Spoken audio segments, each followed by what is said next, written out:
नमस्कार दोस्तों, मैं हूं उज्जवल सरकार और यूएस के ग्लोबल पर आप सभी का बहुत बहुत स्वागत है। अक्सर ऐसा होता है कि हम ना राज्यों के बजट को उतनी बारीकी से नहीं देखते जितनी कि केंद्रीय बजट को। लेकिन आज हम एक ऐसे राज्य के बजट की बात करने वाले हैं जिसने पूरे देश का ध्यान अपनी ओर खींचा है। जी हाँ, पश्चिम बंगाल का पहला बीजेपी सरकार का बजट। इसमें कुछ ऐसी डेवलपमेंट सामने आई हैं जो न सिर्फ बंगाल के लिए बल्कि भारत की जियोपॉलिटिकल और आर्थिक दृष्टिकोण के लिए भी बेहद खास है। आइए इसको गहराई से समझते हैं। पहले बात करते हैं उस बड़े बदलाव की जिसने कई सवाल उठाई हैं। नई सरकार ने माइनॉरिटी अफेयर्स और मदरसा एजुकेशन के लिए पिछली सरकार के एलोकेशन में सीधे तौर पर 62% की भारी कट की है। सोचिए, 5,713 करोड़ रुपए से घटाकर इसे मात्र 2,165 करोड़ रुपए कर दिया गया है। ये कोई छोटा मोटा एडजस्टमेंट नहीं है बल्कि एक बड़ा पॉलिसी शिफ्ट है। अगर हम पिछले कुछ सालों के आंकड़ों को देखें तो ये एलोकेशन लगातार बढ़ा हुआ था, यहाँ तक कि कोविड के दौरान भी।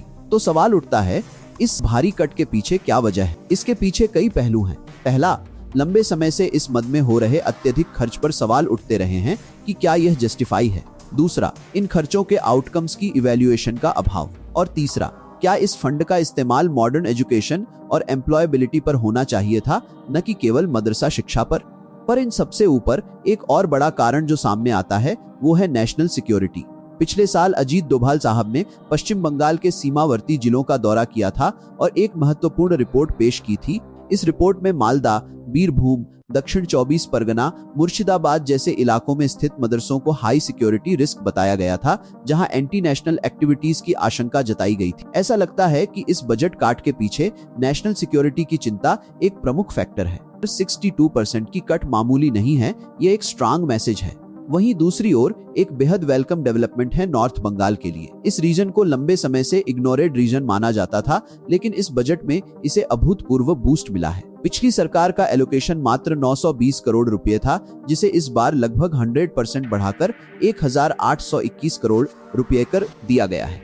सिर्फ इतना ही नहीं, नॉर्थ बंगाल में एक नया IIT, IIM और यहाँ तक कि एम्स भी लाने की बात कही गई है। स्पोर्ट्स यूनिवर्सिटी, नए स्टेडियम और सबसे महत्वपूर्ण सिलीगुड़ी में एक नया IT पार्क बनाने की घोषणा की गई है। सिलीगुड़ी की स्ट्रेटेजिक लोकेशनल मूल्य को देखते हुए ये IT पार्क सिर्फ नौकरियां ही नहीं लाएगा बल्कि एक स्टार्टअप इकोसिस्टम तैयार करेगा जिससे इस एरिया की इकोनॉमिक एंड सिक्योरिटी प्रॉब्लम्स का समाधान हो सकेगा। यह दिखाता है कि सरकार अब इस इग्नोरेड रीजन पर विशेष ध्यान दे रही है। और अब बात करते हैं पश्चिम बंगाल के इंडस्ट्रियल लैंडस्केप में एक ऐतिहासिक कदम की, दुर्गापुर में सेमीकंडक्टर यूनिट की स्थापना। दोस्तों, भारत में सेमीकंडक्टर मैन्युफैक्चरिंग को लेकर एक नई क्रांति आ रही है और गुजरात, तमिलनाडु, कर्नाटक जैसे राज्य इसमें आगे बढ़ रहे थे, लेकिन अब बंगाल भी इस दौड़ में शामिल हो गया है। दुर्गापुर का सिलेक्शन बहुत सोच समझकर किया गया है। इसका मजबूत इंडस्ट्रियल हिस्ट्री, स्टील और हैवी इंजीनियरिंग का इंफ्रास्ट्रक्चर, बिजली की उपलब्धता और रेल फ्रेट कनेक्टिविटी इसे एक आदर्श स्थान बनाती है। साथ ही NIT दुर्गापुर जैसी एजुकेशनल इंस्टीट्यूशंस अपनी प्रतिभा प्रदान करती हैं। यह यूनिट न सिर्फ इलेक्ट्रॉनिक्स मैन्युफैक्चरिंग को बढ़ावा देगी बल्कि कई सहायक इंडस्ट्रीज को भी बूस्ट देगी, जिससे बंगाल की अर्थव्यवस्था को एक नई दिशा मिलेगी। इसके अलावा बजट में कई अन्य महत्वपूर्ण घोषणाएं भी हैं, जैसे कर्मचारियों के लिए 20% DA का ऐलान, नवोदय विद्यालयों के लिए लैंड एलोकेशन, दादन पात्रा में डीप सी पोर्ट, कोलकाता के पास ग्रीनफील्ड एयरपोर्ट, अन्नपूर्णा योजना का विस्तार, 1 लाख सरकारी नौकरियों की भर्ती जिसमें 33% महिलाओं के लिए आरक्षित होंगी और राज्य पुलिस बल में 2000 भर्तियां।